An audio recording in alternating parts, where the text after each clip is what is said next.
আমার একটা চাকরি হওয়ার সম্ভাবনা আছে, কিন্তু ঘুষ ছাড়া সম্ভব নয়, তবে চাকরিটা খুব প্রয়োজন। এখন ঘুষ দিয়ে কি নেওয়া জায়েজ হবে? দেখেন, ঘুষ নেওয়া সর্বাবস্থায় হারাম। ঘুষ নেওয়া সর্বাবস্থায়, ঘুষ খাওয়াটা সর্বাবস্থায় হারাম। কিন্তু ঘুষ দেওয়াটা ওই ব্যক্তির জন্য জায়েজ যে ব্যক্তি ঘুষ না দিলে তার ন্যায্য অধিকার থেকে বঞ্চিত হবে। আপনি যেখানে যান চাকরির জন্য চেষ্টা করবেন, ঘুষ ছাড়া চাকরি হবে না। আপনি বাধ্য হয়ে ঘুষ দিছেন, কারণ এছাড়া হচ্ছে না, আপনি উপযুক্ত তাও আপনাকে নেওয়া হচ্ছে না, তাহলে আপনি বাধ্য হয়ে দিছেন। তো বাধ্য হয়ে যদি দেন, নিরুপায় হয়ে যদি দেন, তাহলে সেটা কি আছে? জায়েজ। কিন্তু আমাদের সমাজে আজকাল বেশিরভাগ মানুষ আমরা বাধ্য হয়ে ঘুষ দেই বা না দেই, অনেক সময় সাইদাও ঘুষ দেই। সরকারি অফিসার বেচারারা এখন আজকাল আর চাওয়া লাগে না, চাওয়ার আগেই আমরা কি দিয়ে দেই? বলি ভাই খুশি মনে দিছি, খুশি মনে। বুঝতে পারছেন? একবার যাত্রাবাড়ি দিয়ে কোথাও যাচ্ছিলাম, এক পুলিশ আমার গাড়ি থামাইছে, কোনো অসুবিধা নাই, তারপরেও সে বলতেছে হুজুর বুঝে নিত 100 টাকা দেন। তো আমি বললাম এটা জায়েজ হবে আপনার জন্য? না হুজুর, আমি ঘুষ খাচ্ছি না, তো আপনি হাদিয়া দেন আমারে। সে আমারে মাসালা শিখাইতেছে, আমি তারে হাদিয়া দিতাম, তাহলে তার জন্য জায়েজ হবে। তো আল্লাহর অনেক বান্দা আছেন এরকম, আবার অনেক মানুষ আছে যে পুলিশ বেচারা ঘুষ চাওয়াও লাগে না, বরং উল্টা সাইদা দেয়। বিশেষ করে অবৈধ সুবিধা নেওয়ার জন্য ঘুষ। ড্রাইভিং লাইসেন্স পাইতে এতদিন লাগবে, পাসপোর্ট পাইতে এতদিন লাগবে, আপনার দরকার আরো তাড়াতাড়ি, এই জন্য ঘুষ দেন। এই যে ওয়াজ মাহফিল, অনেক ওয়াজ মাহফিলের আয়োজক কমিটি আছে যে থানায় ঘুষ দিয়ে পারমিশন আনে, আছে না নেই? তাহলে এতে কি সওয়াব হবে না গুনাহ হবে? গুনাহ হবে। আপনি যদি আল্লাহরে বলেন আল্লাহ তোমার কাজের জন্য তো 2 নম্বরই করছিলাম, মায়ের আরো ডবল পড়বে। আল্লাহ বলবে আকাম করছোস তো করছোস আবার আমার নাম দিয়া, ঠিক না? ঠিক। অতএব এগুলো করা যাবে না। তবে হ্যাঁ, নিরুপায় অবস্থায় আছেন যে আপনার ন্যায্য অধিকার কিন্তু আপনাকে বঞ্চিত করা হচ্ছে, ঘুষ ছাড়া ফাইল ছাড়বে না, আপনি বাধ্য হয়েছেন, এখানে দিয়েছেন, আপনার গুনাহ হবে না ইনশাআল্লাহ। তবে ঘুষ ছাড়া যদি চাকরি না হয়, কেন চাকরি করতে হবে ভাই? উদ্যোক্তা হন, ব্যবসা শুরু করেন, ক্ষেত খামারে শুরু করেন। হারাম নিরুপায় হলে, হারাম দেয়া জায়েজ হলেও, ঘুষ দেওয়া জায়েজ হলেও আপনি যদি সেটাকে অ্যাভয়েড করতে পারেন আল্লাহর ভয়ে, যে না দরকারই নাই, আমি নিজে চেষ্টা করব, প্রাইভেট করব, অন্য কোনো চাকরি করব, উপার্জন একটু কম হোক, সুবিধা একটু কম হোক, তাহলে আপনি আল্লাহর কাছে এর জন্য কি পাবেন? সওয়াব পাবেন ইনশাআল্লাহ।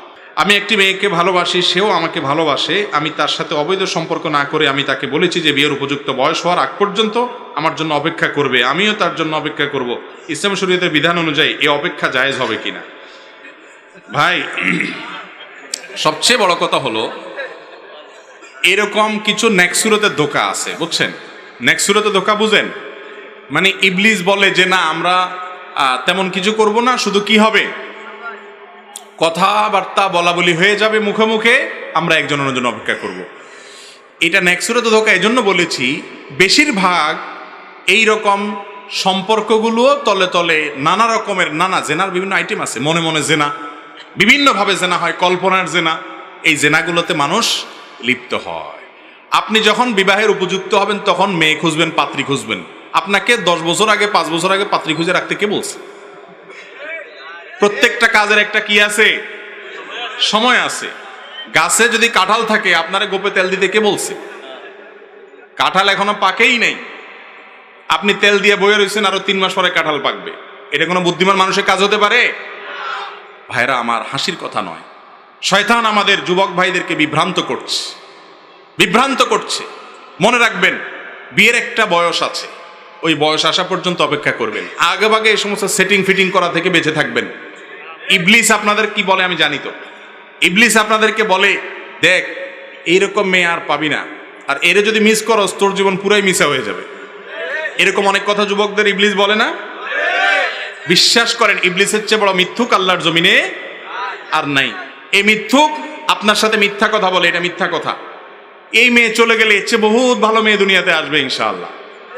আপনি এখন মেয়ের পিছে না ঘুরে ভালো করে পড়ালেখা করেন, মা মুরব্বী আম্মা আব্বার কথা শুনেন, মা বাবার নির্দেশ মানেন, কোরআন হাদিস অনুযায়ী চলেন, নামাজ কালাম পড়েন, মনোযোগ দিয়ে পড়াশোনা করার পাশাপাশি নিজেকে উন্নত করার চেষ্টা করেন, ভালো মানুষ করার চেষ্টা করেন। আপনি যদি ভালো মানুষ হন, বহুত মেয়ে আপনার পিছে পিছে ঘুরবে।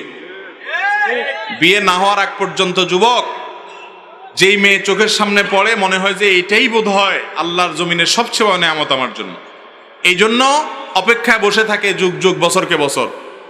আবার অনেক কপাল পড়া আছে ওই মেয়ের বিয়ে হয়ে গেছে সেজন্য দুঃখের চোটে নিজে আত্মহত্যা করে, আর বিয়েই করে না, বলে আর বিয়ে করবো না। আমি বলি যে এরকম যদি কেউ থাকে তার তো 4টা বিয়ে করা উচিত, কারণ যেই মেয়ে আমার রেখে চলে যেতে পারছে, হ্যাঁ, তাহলে বোঝা গেছে যে সে তার আখেরটা গোছাইছে, সে আনা, আমি কেন বেকুব থাকবো? অতএব তারও উচিত কি করা, 4টা বিয়ে। কথার কথা আর কি, আবার 4 বিয়ে করে মাইদুর খেয়ে আমারও দোষ দিয়ে না, কথার কথা বললাম আর কি। যাই হোক ভাই, তো আগে থেকে এই যে বিয়ের জন্য পাত্র পাত্রী ঠিক করে রাখা, এটা ভালো জিনিস।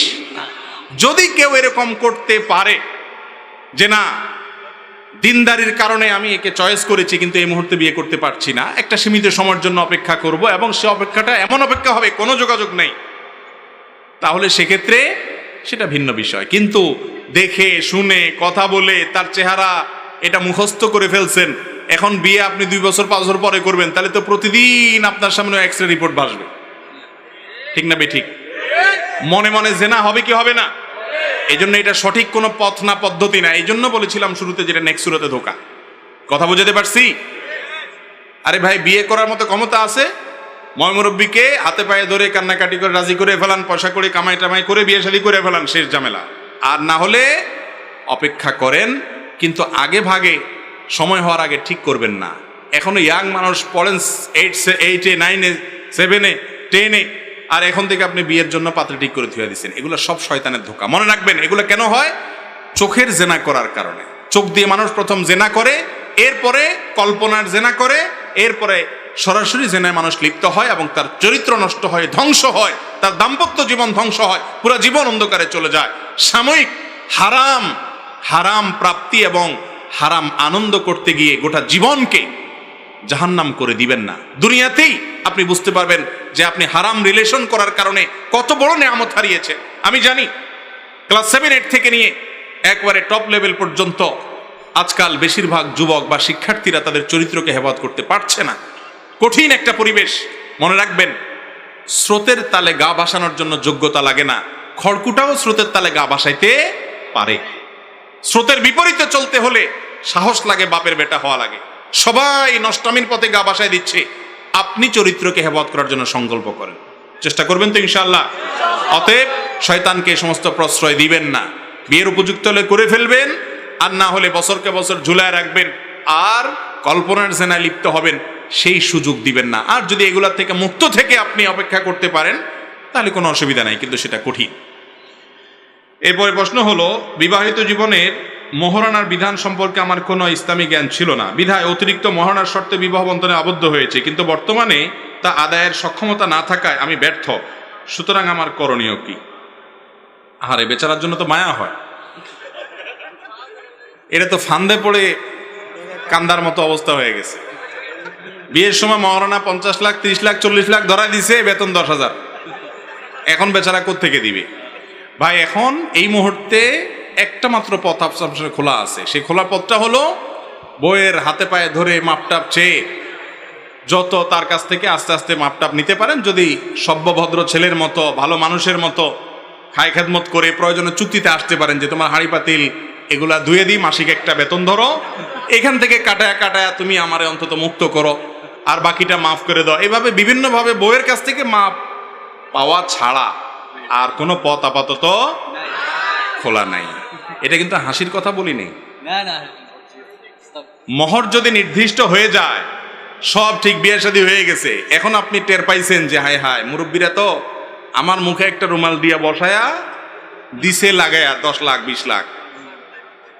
তো এখন যদি আপনি টের পান পরে আইসা 1-2টা বাচ্চা কাচ্চাও হয়ে গেছে, বিয়ে শাদী হয়েছে 2-4 মাস হয়ে গেছে, এরকম কোন পরিস্থিতিতে আইসা এখন মনে হচ্ছে হায় হায়, আমি তো মনে করছিলাম এটা কথার কথা মুরব্বীরা লেখে, গাল ফুটানি দিব যে আমার বিয়ে 10 লাখ মহারণা 20 লাখ মহারণা, এখন থেকে হুজুর বলে না এটা দিতে হবে বউরে, দেয়ার সামর্থ্য তো নাই, তাহলে এবার কি চাইতে হবে?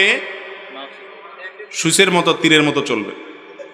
খবরদার, যারা অতিরিক্ত মোহর ধরা হয়ে গেছে, ওই যে মহিলা মাপ না করলে তো মাপ হবে না, সে তো পাওনাদার। অতএব পাওনাদারের কাছ থেকে এতগুলো টাকা মাফ করবে সে, একটু খেয়াখাদমত করবেন, হাঁড়ি পাতিল ধোবেন, মাজবেন, পোলাপানের প্যাম্পাস পাল্টাবেন, কাঁথা বালিশ ধোবেন, এই সমস্ত কাজ কাম করে মহিলার খেদমত করবেন। খোলাসা কথা হলো আপনার স্ত্রীর কাছ থেকে আপনাকে মাপ নিতে হবে। কথা কি বুঝাতে পারছি? তা না হলে কিন্তু জটিল এবং কঠিন। আল্লাহ তাআলা আমাদেরকে এই বিষয়গুলো বোঝার তৌফিক দান করুন। বেশিরভাগ মানুষই আমরা বিয়ে করি, মহিলাদের মহর পরিশোধ করি না। আর দ্বিতীয় কথা হলো, ভাই আপনার সামর্থ্য নাই, বুঝলাম 50 লাখ ধরছে, আপনার সামর্থ্য মাসে 500 টাকা দেওয়ার যদি থাকে সেটা দেন, সেটাও দিবেন না। হুজুরের কাছে প্রশ্ন ধরায় দিবেন যাতে হুজুর এমন একটা পদ্ধতি বলে আপনি বাইং মাছের মতো বাইরে হয়ে যান ফাঁক দিয়া। এটা হবে কেন?